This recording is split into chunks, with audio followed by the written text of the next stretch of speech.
I thank the honourable member for Barton. I now call the honourable member for Goldstein. Thank you, Deputy Speaker. And during the election, I was contacted by Kathleen Jones, the founder and CEO of the Prader-Willi Research Foundation Australia. Her daughter, Chloe, was the catalyst for the Prader-Willi Research Foundation. Chloe is in prep at Brighton Beach Primary School and a real superstar go-getter. Prader-Willi syndrome is a randomly occurring disorder where some of the genes in chromosome 15 are inactive or missing. After receiving news of a positive genetic test, parents of affected children have, of course, a lot to process and deal with. Their children have a life expectancy of potentially less than 30 years. They will have developmental delays, challenging behaviours, mental illness, and the hallmark feature of the disease, a feeling of relentless hunger. It's bitter reality, but the strength, resilience and courage those kids show to do things that most kids take for granted is truly remarkable.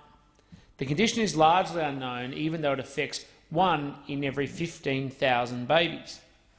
The Prader-Willi Research Foundation has launched a funding campaign called Finding 15 to raise awareness and funds to drive innovative research and find new treatments for Prader-Willi syndrome.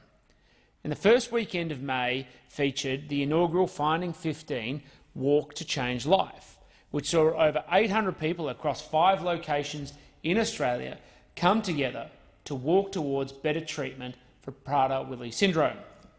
Sandringham Athletics Club in Hampton had a very relaxed atmosphere where the Goldstein community and those from surrounding communities stood shoulder to shoulder in support of the Finding 15 campaign.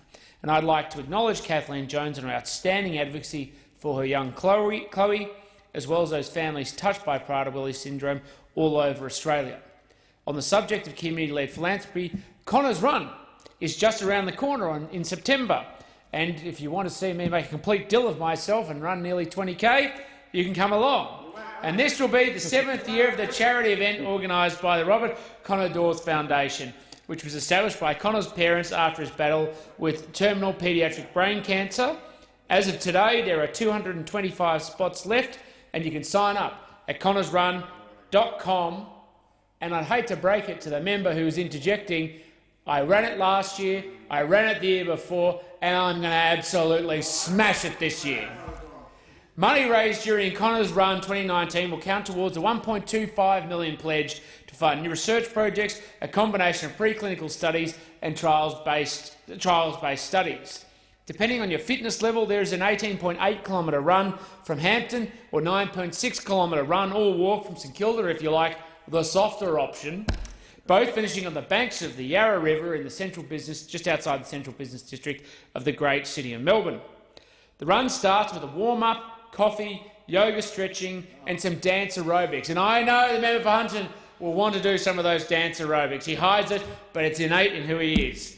To help offset the muscle soreness, the after-party barbecue on the Yarra includes DJs, bands and fun activities at the finish line and even occasionally a couple of celebrities. And every dollar raised helps fund the innovation that will lead to better outcomes for paediatric brain cancer patients and support existing patients in the interim. Thanks to the level of community support across the last 3 Connors runs, of which, as I've reminded the member for Hunter, I was there and I finished them, the AIM Brain project is now fully funded. This means world-class molecular diagnostic testing is available to every child in Australia and New Zealand. This world-leading technology helps doctors better understand and classify individual tumours. With a clearer understanding of each tumour, specialists can create better, more personalised treatments based on both the placement of a tumour and its molecular build.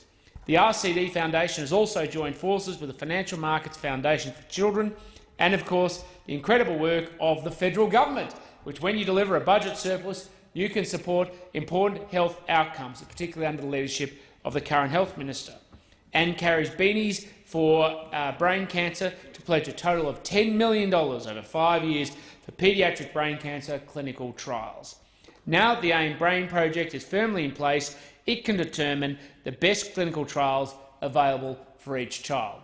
But of course, these projects, Speaker, don't come about by accident.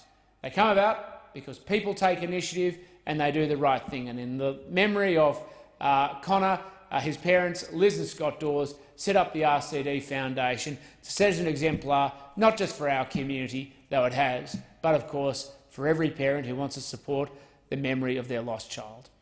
I thank the honourable member for Goldstein.